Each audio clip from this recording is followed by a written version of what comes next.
Imagine a war so big it spans 5 continents. The 7 Years' War, from 1756 to 1763, was a global conflict. It wasn't just fought in Europe. Battles raged in North America, the Caribbean, India, and even Africa.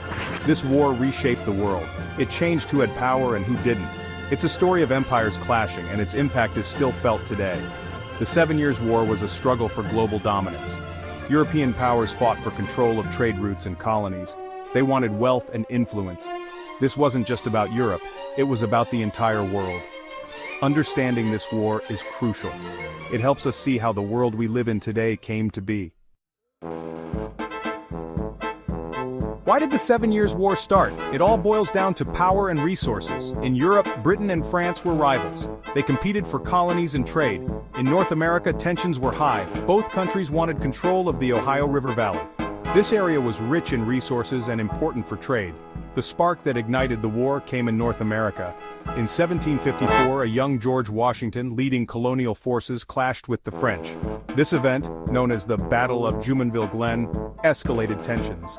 The fight for the Ohio Valley became a symbol of the larger struggle between Britain and France.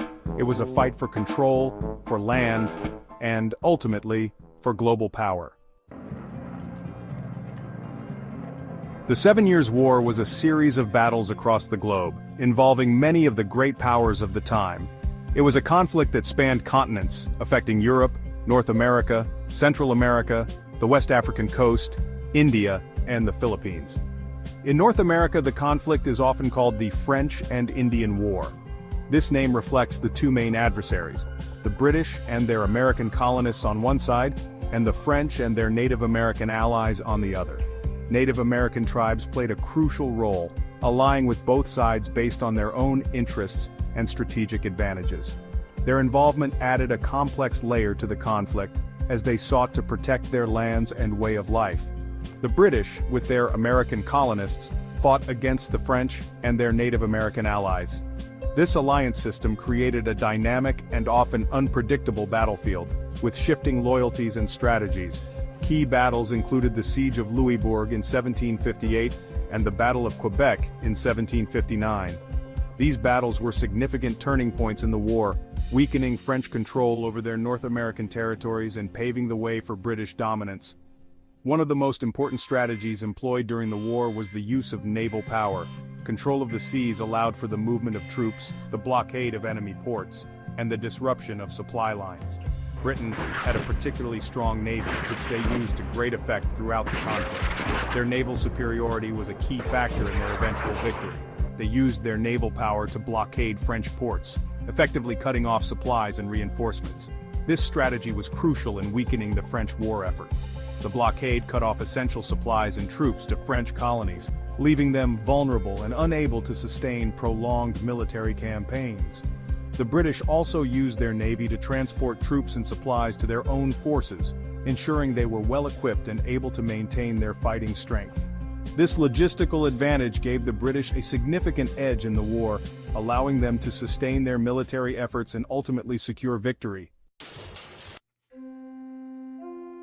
After years of fighting, the war finally ended in 1763 with the Treaty of Paris. Britain emerged as the victor. France lost most of its North American territories, ceding Canada and territories east of the Mississippi River to Britain. Spain, allied with France, also made concessions. The treaty brought significant changes to the global map. Britain's victory solidified its position as a dominant world power. However, the peace was not without its problems. The treaty planted seeds of future conflict. France, humiliated by its defeat, sought opportunities to regain its lost power.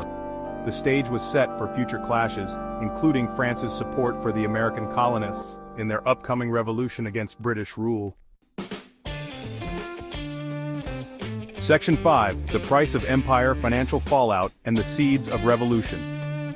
Victory came at a steep price for Britain. The jubilant celebrations masked the underlying financial strain that the nation was about to face. The 7 Years' War had been costly.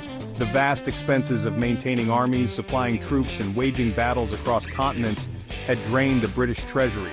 The British government was deep in debt. The war had nearly bankrupted the nation, and the financial burden was immense. To pay for the war, they decided to tax their American colonies. The British Parliament saw the colonies as a source of revenue to alleviate their financial woes. They argued that the colonies had benefited from British protection during the war. The British believed it was only fair for the colonies to contribute to the costs of their own defense. Colonists, however, saw it differently. They were angry. They felt that they were being unfairly targeted and burdened with taxes that they had no say in. The colonists had fought alongside the British. They had stood shoulder to shoulder in battle, facing the same dangers and hardships. They had risked their lives. Now, they felt betrayed. The sacrifices they had made seemed to be forgotten as the British government imposed new taxes. The British government was imposing taxes without their consent. This lack of representation in Parliament was a significant grievance for the colonists. This was a violation of their rights as Englishmen. They believed that they were entitled to the same rights and privileges as those living in Britain. The cry of "no taxation without representation" echoed through the colonies. This rallying cry became a symbol of their resistance and determination to fight for their rights.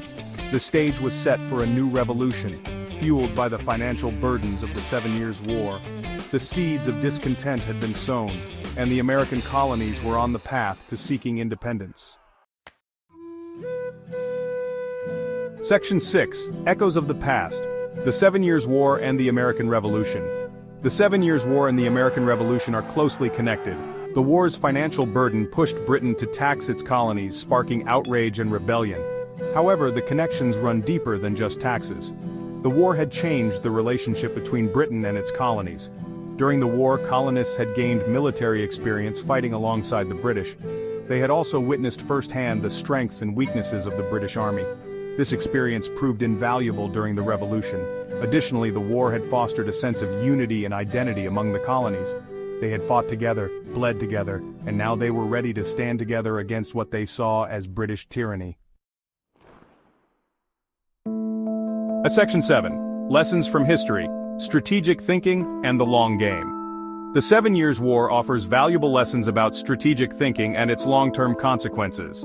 This global conflict, which spanned from 1756 to 1763, involved most of the great powers of the time and was fought across Europe, North America, Central America, the West African coast, India, and the Philippines.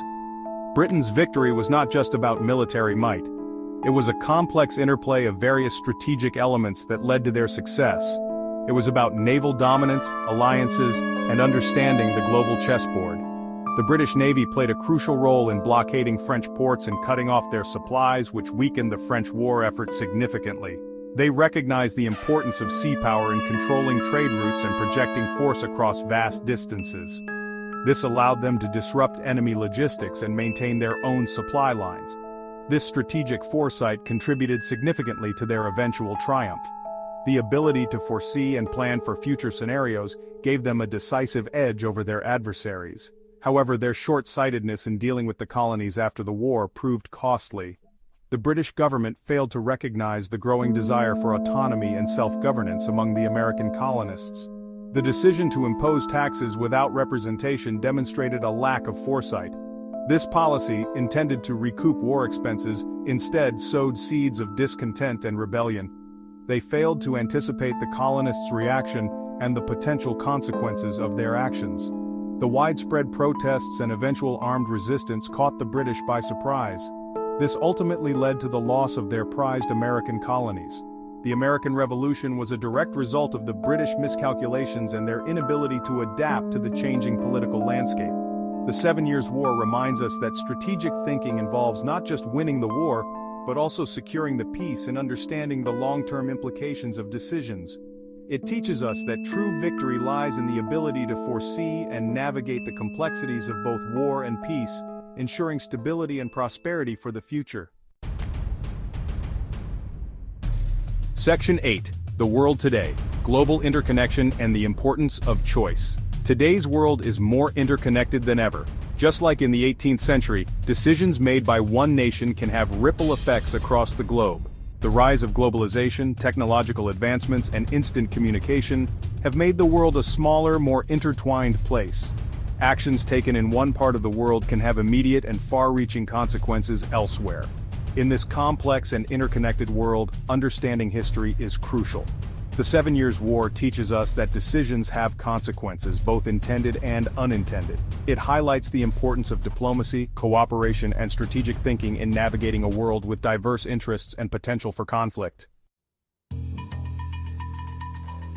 Section 9. A call to action informed decision-making in a complex world. The lessons of the 7 Years' War are not just confined to history books. They are relevant today, urging us to be informed, engaged citizens. We must understand the complexities of global issues. We need to think critically about the choices our leaders make and hold them accountable for the decisions they make in our name. Just as the actions of past generations have shaped our present, the choices we make today will determine the future. By learning from history, engaging in thoughtful dialogue, and advocating for informed decision-making, we can strive to create a more peaceful, just, and prosperous world for generations to come.